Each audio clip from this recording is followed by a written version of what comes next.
Broadcasting live. It's America's longest running talk show on computers. It's Computer America, bringing you the biggest names in technology with guest interviews, new products, and your emails. Listen live at computeramerica.com on any device around the world.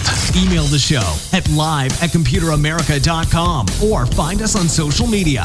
Be sure to check out our website for contests, giveaways, show notes, live video stream, podcasts, and more. You're listening to Computer America.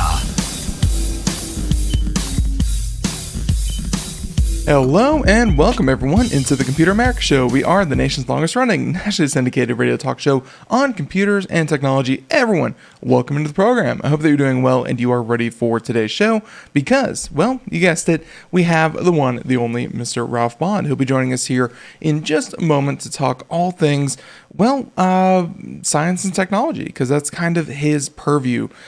He has become our science and technology trends correspondent, and he covers a multitude of stories every single Friday. And ladies and gentlemen, they're always a lot of fun. So if you want to find out more, just stay tuned, sit back, relax. But also, computeramerica.com. We have a whole segment dedicated to Ralph, and also on the website, you'll find other things like show notes, reviews, articles, all that kind of thing. Anything that we do here on Computer America, you can find on the show. That includes links to our guest website, or really just anything, and of course social media links. Follow those, give us a like, give us a follow. Now, with that being said, I hope that you're ready, and this is obviously December is upon us, ladies and gentlemen. I hope that you have all of your holiday, whatever you're gonna do, sorted out. Because let me tell you, the other day I was watching the news and they had like this pop up and it was like, get all of your shopping done by this date. I guess all the major retailers kind of put out a date that this will be the last day that we can guarantee we can get you something by Christmas. And, traditionally it's been like, the 21st, the 20th, somewhere around there. But ladies and gentlemen, most of them are pushing it out to like the 10th or the 13th. Like Amazon said it was going to be like the 13th, I think, that they can guarantee it by Christmas. So they're like getting like a 2-week head start on being delayed. So good luck, ladies and gentlemen, out there. But okay, all that aside, we are here with Ralph Bond. So as I said before, he's a longtime Computer America contributor. And of course, now he joins us every single Friday to talk all things science and technology. And Ralph, welcome back onto the program. How you been? It's great. Well, I'm doing okay. We've done all of our holiday shopping. We're in great shape on that score. Thank you. That's a good reminder to the audience about the deadlines because it's real. Yeah. And what we've got today is a wonderful grab bag of stories in robotics, medical technology, sustainable energy technology, transportation advances, space research, physics, you name it. That's what we do every Friday. Look at things. Most of the time, we're looking at things that are going to be coming up in the future, hence the trends part of my job. But some things are breakthroughs that are actually getting deployed right now. So it's a pretty cool mix of stuff and uplifting too. Absolutely. Yeah. And really, for those who can see the video portion, that's going to play, a fun role in this because you can see we're going to show videos and we're going to show the website and we're going to kind of poke around as Ralph is going over his, kind of key points of the articles. But more so, number one, speaking of uplifting, vertical takeoff. That's as uplifting as you get. So Ralph, I think that's my clumsy way of saying, let's go ahead and get started. Yeah, here we go. And talk about up and down. As Santa Claus can do it with ease. He's been doing it for thousands of years, but here we go with this for us now in our world. So the headline here is world's first autonomous turbogenerator hybrid electric vertical takeoff and landing aircraft takes flights. That's a mouthful. Because, of course, we've had drones and we've had vertical up and down aircraft. That's not the point. Again, it's the first autonomous, that's the key, turbo generator hybrid electric vertical takeoff and landing aircraft takes flight. Got this from interestingengineering.com, a wonderful website, by the way, folks. And once again, if you're listening to us as a podcast only, come out to computeramerica.com. As Ben mentioned, we have the show notes. The show notes have links to everything because we just do highlights of each of these stories that I find. And you can dive deeper through the links. And sometimes we have links to videos and all that good stuff. So come on out and check that out at computeramerica.com. So here we go. A cargo drone startup called Elroy Air has achieved a groundbreaking milestone with the successful test flight of its Chaparral C1, which is an autonomous turbogenerator-hybrid electric vehicle takeoff and landing aircraft. So the historic flight occurred on November the 12th, so not too long ago, a couple weeks back, at the company's test flight facility in Byron, California. Elroy Air's Chaparral C1 is not just a conventional cargo drone. It represents a significant leap forward in the aviation industry, combining distributed electric propulsion with a turbo generator battery architecture. And this innovative approach enables the aircraft to achieve vertical takeoff, autonomous flight, and safe landing, marking a pivotal moment in developing hybrid electric aircraft. So this is not just your traditional little drone here. This is an autonomous vehicle. Yeah, I'm very curious, kind of what they mean by a couple of these things that I've never really heard associated with drones for, distributed electrical propulsion, turbo generator battery architecture, like what that actually means. But just looking at the pictures, you can see this thing is, you're right, it's more than just a drone that you give to a kid as a toy, or it's more than just, a drone like a camera. This thing is, this thing is made to carry and lift cargo. It's big. Exactly. Yeah, exactly. And so you can get the link from our show notes and dive deeper into this whole thing. It got a lot of coverage. It was a good story. So going on with the reference here, it's hybrid electric powertrains represent a critical advancement in the aviation industry, balancing battery and turbo generator power output. And this balance is crucial for responding to load demand and ensuring effective and efficient flight.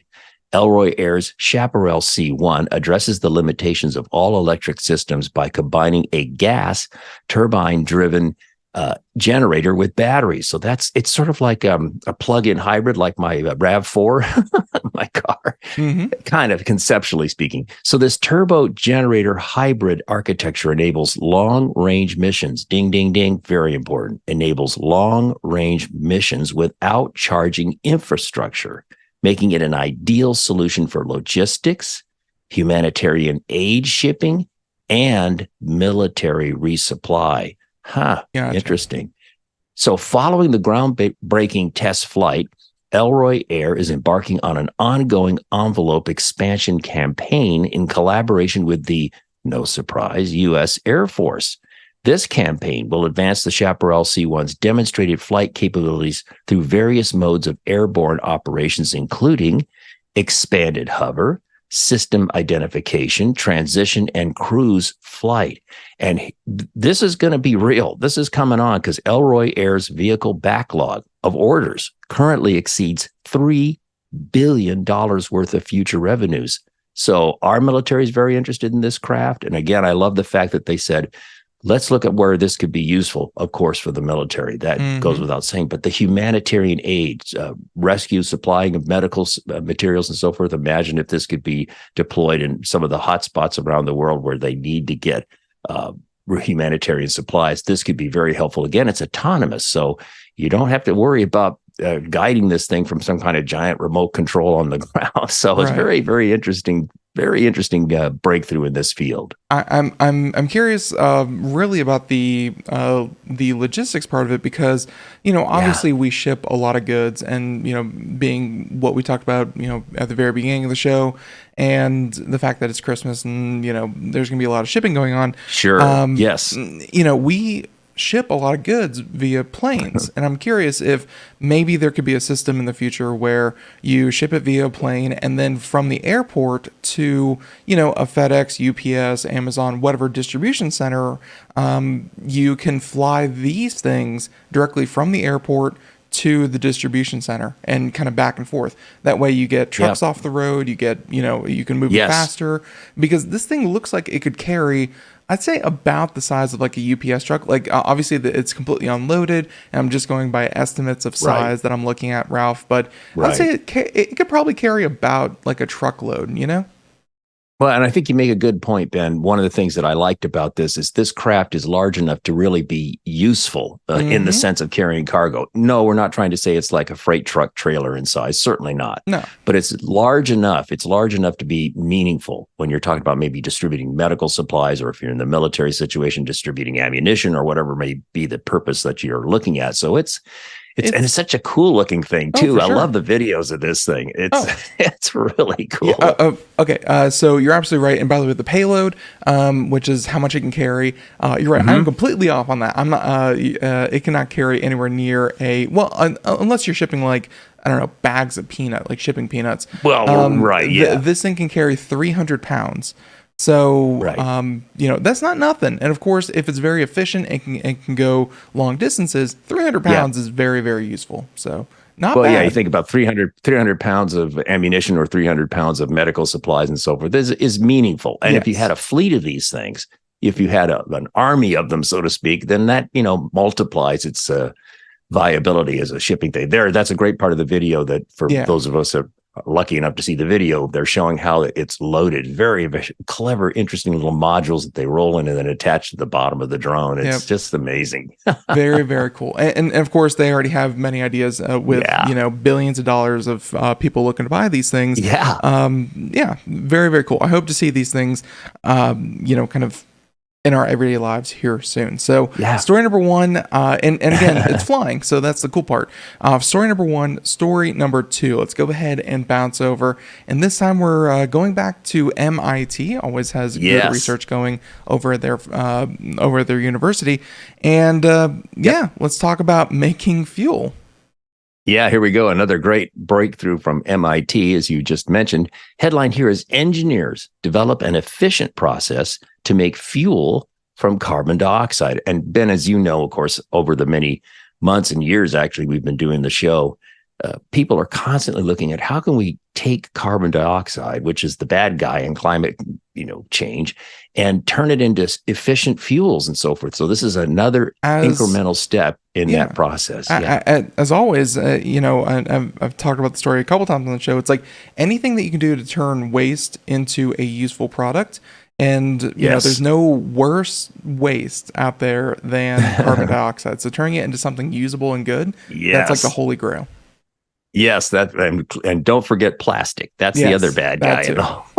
And they're trying to figure out how to make that into building materials and fuel and so forth and so on. But that's a different story. So here's our story here. Researchers at MIT and Harvard University, so it's a team effort, have developed an efficient process that can convert carbon dioxide into something called formate. That's formate, a liquid or solid material that can be used like hydrogen or methanol to power a fuel cell and generate electricity. So again, they figured out a way to transform carbon dioxide into formate, which in turn can be a fuel to generate electricity. That's the essential nugget of this whole story here. So potassium or sodium formate is already produced at industrial scales and commonly used as a de-icer for roads and sidewalks.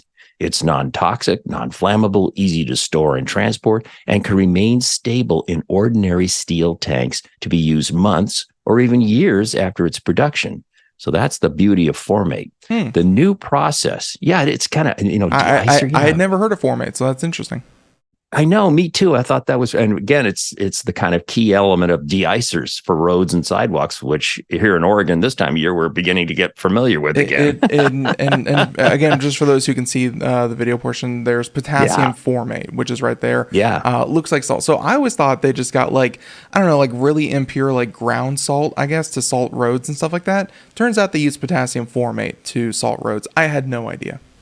Yeah, that was a new one for me too. So the new process developed by MIT and Harvard doctoral students and MIT professor Ju Lee is described in an open access paper. Ding, ding, ding. Free to the world. Open access paper in Cell Reports Physical Science. So we have a link in the show notes. You can go out and look at that research paper if you're so inclined. And the whole process, including capture and electrochemical conversion of the gas to a solid formate powder, which is then used in a fuel then used in a fuel cell to produce electricity, was demonstrated at a small laboratory scale. So once again, Ben, this is a good example of the trends part of, sort of a glimpse to the future. What they're saying is they've made this process work on a small scale in the lab. So It's not ready for deployment yet, but it's going to be on a horizon of development. So keep an eye on this one. So however, the researchers expect it to be scalable so that it could provide emissions-free heat and power to individual homes and even be used in industrial or grid scale applications. So they have every reason to believe they can scale this up, which is always a key thing in terms of research, right? And here's why this is a big breakthrough, kind of to recap this.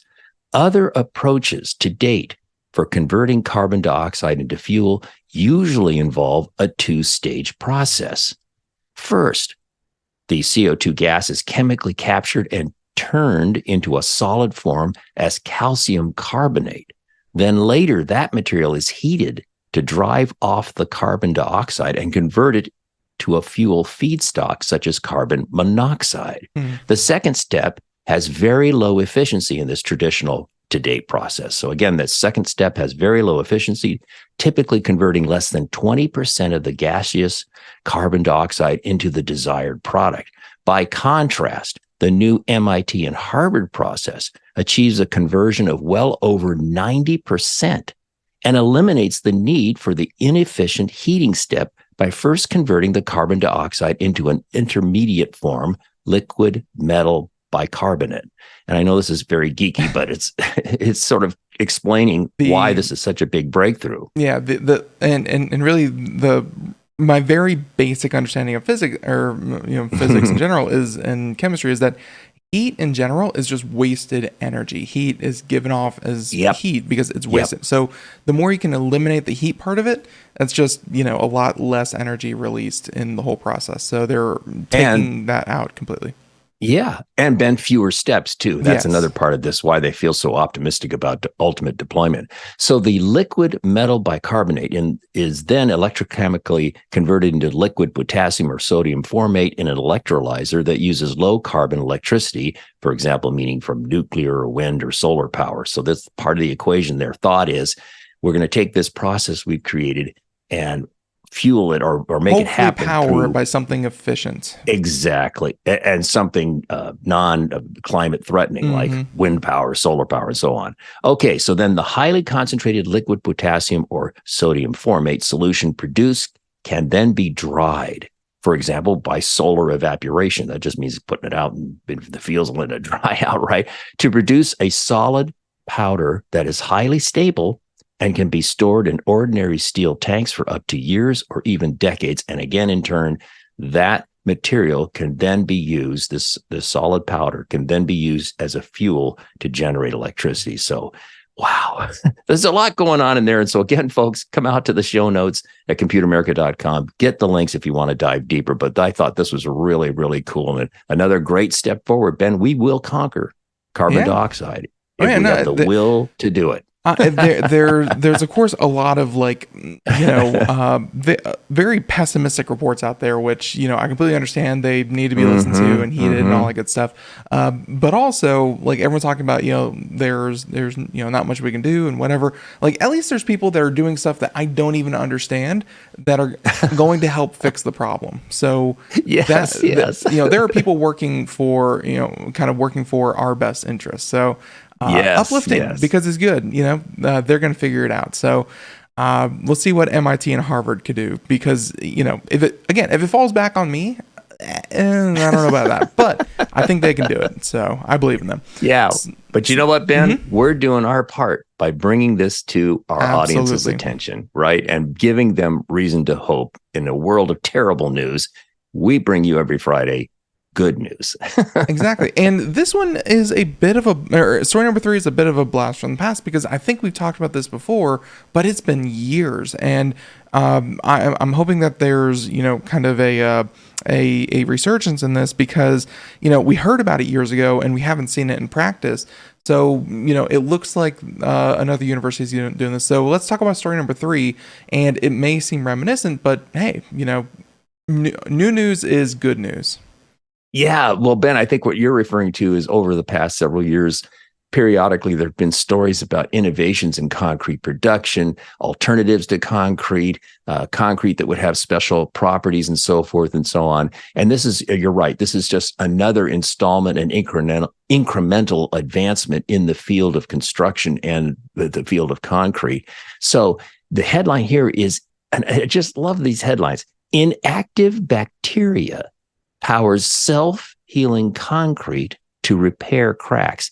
This is a really interesting little twist, because this has to do with taking advantage of bacteria to heal concrete cracks. What? When I see those headlines, I go, I got to figure this out. I got to find out more. So this comes from a wonderful website called Interesting Engineering. We have the links, of course, and there's a secondary link as well from the university in question that's in the show notes. So here we go. Concrete, as we all know, is highly susceptible to the relentless forces of nature, resulting in formation of cracks, right? I've got some in my sidewalks, believe me. Now, yeah, I've got a big tree that's just pushing up the concrete pad. It's just driving me crazy. Anyway, now imagine a construction material capable of self-healing. While this might sound like a concept from the future, researchers at Drexel University have turned this idea into a reality through the creation of an advanced self-healing concrete. They have created a novel concrete technology called biofiber that leverages the power of some bacteria to mend cracks as they form due to constant weathering. And when I first read this, I thought, wait a minute, how can bacteria do this? Well, stand by, we'll find out. This revolutionary concrete has the potential to greatly enhance building industry sustainability. And here, this is sort of a statement of everything I think we already know, but as infrastructure deteriorates naturally over time, it may need time-to-time repair.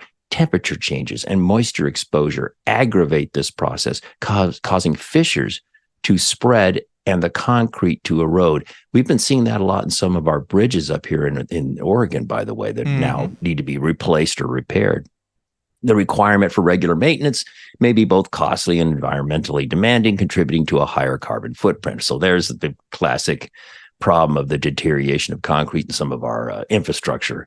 So as per the official news release given out for this announcement, and we have a link for that in the show notes, the biofibers demonstrated 3 key capabilities: a self-repairing mechanism, control over widening fractures, and effective damage response. I think that last point's really key here, the response. They are made of a core fiber surrounded by a hydrogel sheath containing dormant bacterial spores. Dormant, all encased in a polymetric outer shell. Now, here's the deal. When a crack forms in the concrete and ruptures the biofiber, water penetrates and causes the hydrogel to swell and the bacteria to produce calcium carbonate, ding, ding, ding, which seals the crack, healing the damage in the concrete. You got to love that, right? Because, again, effective damage response. So the minute there's a crack, and moisture gets to the biofiber, it causes the bacteria to produce calcium carbonate. It's sort of like immediately healing a wound.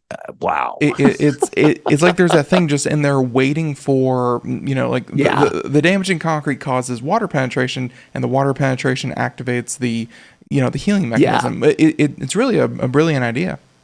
It's genius. It's genius. And the authors made comparisons to human tissue's inherent self-healing characteristics, noting that biofibers imitate this concept by employing bacteria to generate damage-responsive, living, self-healing concrete. Just love it. I'm sure he's referring to stuff like, whenever you get like a scratch maybe and you kind of get that scab is of course the body's reaction to kind of, seal over and let the skin grow underneath. So yes, the concrete can essentially scab itself over until it repairs. Yeah. And if you're a geek in this field, the study was published in the journal Construction and Building Materials. We have a link for you in the show notes if you want to dive deeper into this. If you're in the field of architecture, engineering, and construction, this is really a great story for you guys and gals. No, really, it's one of those things that after just going through a big house renovation over the past couple of years, construction by and large is one of the most down to earth basic things that you can do, but at the same time, like the science that goes into it, and like it's just mixing concrete and mortar with water, and then you put it someplace and it dries and it hardens and you're done. But no, there's a lot more science and technology that goes into construction than I think a lot of people realize. So oh yeah, no, that's so true. So there you go. And of course, Ralph can go to the nth degree with that because obviously being with Autodesk for so many years, kind of led him to that. So yes. Before we go down that tangent, let's go ahead and jump on down to story number 4. And it's always fun to see innovations with CRISPR because I think CRISPR's very, very new, just a couple of years old, that they recently awarded, it was like 2018, 2019, something like that they awarded the Nobel Prize for the scientists that developed the CRISPR treatment. That's right. Yep. So, very much in the past couple of years. And I always love seeing stories that, Ralph, it's like, scientists got a Nobel Prize for figuring out how these things do that and this with that, which, I'm sure in the realm of science is very interesting and very important and fundamental to a lot of new discoveries. But like CRISPR kind of had this promise that it could cure things that couldn't be cured before. And I always love to hear, like the real world applications of CRISPR because they were promised so much and so much of it is coming true. So yeah, it's well put. And this story that we're going to talk about, the headline here is one time, keep that in mind, one time CRISPR treatment could permanently lower cholesterol.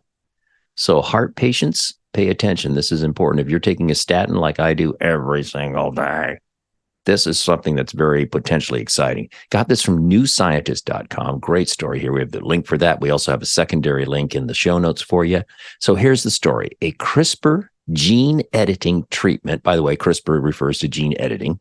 A CRISPR gene editing treatment has lowered cholesterol levels in a small initial trial involving 10 people. Another good example of a trend story. This is early research, folks, but we're bringing it to your awareness so that we can set the stage for hopefully future wonderful results.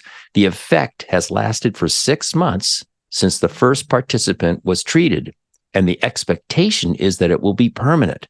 Now, a little qualifier here in this trial, they were very upfront and honest, but a heart attack in one person has raised safety concerns. But you'll find out later they're not sure whether this treatment had anything to do with the heart attack or not. And the trial, carried out in New Zealand, involved people with an inherited disease that results in very high cholesterol levels and so a very high risk of heart disease. However, the company developing the treatment, a company called Verve Therapeutics in Boston, hopes its one-off treatment could eventually replace cholesterol-lowering drugs like statins. Now, you can just imagine the incredible savings to something like Medicare or whatever if this could work, a one-time treatment, and then now we don't have to supplement the medications, the statins that most heart patients have to take. Like so, and I know that obviously people are going to have to die from something eventually, but I will say that heart disease is like number one. Like there is there's nothing else out there that really gets people as much as heart disease. So this would be a huge step forward. Yeah, and the veins and artery clogging cholesterol bugaboo. If we can knock this thing out, wow. So anyway, here we go.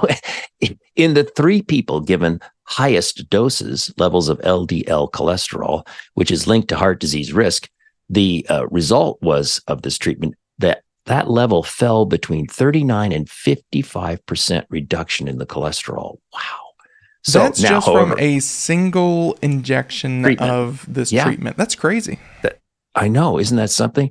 So, but again, a reality check for now, though, questions remain about safety. One of the 3 people who received a high dose had a heart attack a day after being treated that might have been related to the treatment, but could also have been due to their underlying disease. So it could be coincidental or it could be related. They're still working this out. But Verve Therapeutics said in a press release announcing the results, or came very honest about this, but they are optimistic that they can figure this out. They're waiting to see if this patient, if there was a correlation between the treatment and their heart attack or not.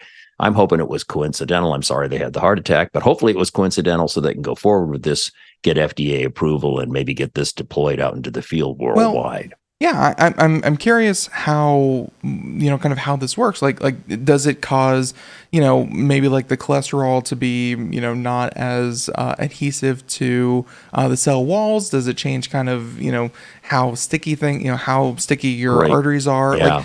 Like, I'm wondering what this CRISPR gene editing actually does. And that's where, of course, you can follow the links and probably, figure that one out, ladies and gentlemen, if you want to find that one.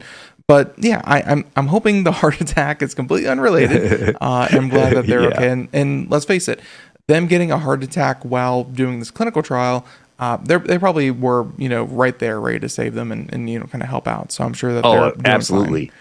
So. And you know what, Ben, too, it occurs to me that since this poor individual had the heart attack the day after the treatment, it strikes me that's so soon after the treatment. Could the treatment really be such that it would cause a situation that would almost virtually immediately result in a heart attack?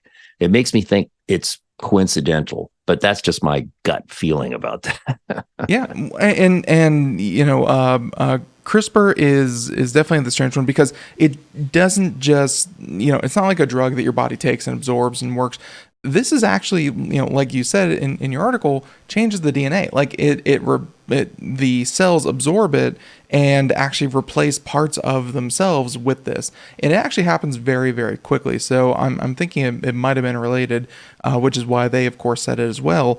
But from my understanding, though, they mean, CRISPR needs like boosters like every couple of years. But like the gene editing part only takes a few hours. Like it's very, very quick. That's interesting. That the genes actually start to get swapped in for the new cells. It's still a very new realm of medicine, but a very, very effective one, as you can see there. Hopefully just not effective in causing heart attacks. That would be the wrong way for medicine to go. The ultimate cure, death. No. I'm sure there's a lot of good stuff. So ladies and gentlemen, if you're following along in the show notes, because obviously they're posted by the time that you are hearing this, ladies and gentlemen, you can, of course, go to the bottom. And Ralph, you have a couple more stories that it's not that they didn't make the cut. It's just we don't have time to really cover these stories. So talk about the honorable mentions. Yes, we have a few honorable mentions this week. Again, in the show notes if you want to dig into this, but we'll just give you the headlines here. Researchers discover common mineral could unlock superior energy storage in EV batteries. So this has to do with energy storage. A story from thecooldown.com, which is a really nifty website. And then another headline here, say goodbye to range anxiety with this solar-powered electric scooter. I like this because I just thought this was a cool and fun little thing from InsideEVs.com. This is a cool little product. You'll check that out.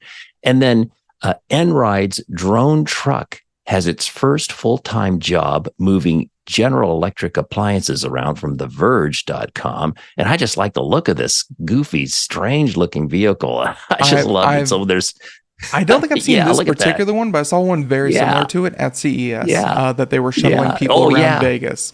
But this is definitely more cargo based, not people based, because the one I saw had like glass doors, but still very, very cool. Very cool stuff. Yeah, very cool being completely autonomous, and you can see the picture of it there. It looks friendly, I gotta say. It looks friendly. Looks almost like a beluga whale, kind of, as it moves appliances for GE. But either way, ladies and gentlemen, you can see all that and more there in the show notes. We'll have that posted up on the website, computeramerica.com. And everyone, I want to thank you so much for tuning in, joining us. And hey, I hope that your December kicks off to a good start and you are ready for more Computer America, because we're getting everything kind of wrapped up and kind of doing good here. And then early next year, I always want to remind people, last week of December, we take off. That's just what Computer America does between Christmas and New Year's. But then also, when we come back, we'll be coming back strong with CES 2024. So until then, everyone, have a great day. Thank you so much. Catch you next time. Bye, everyone.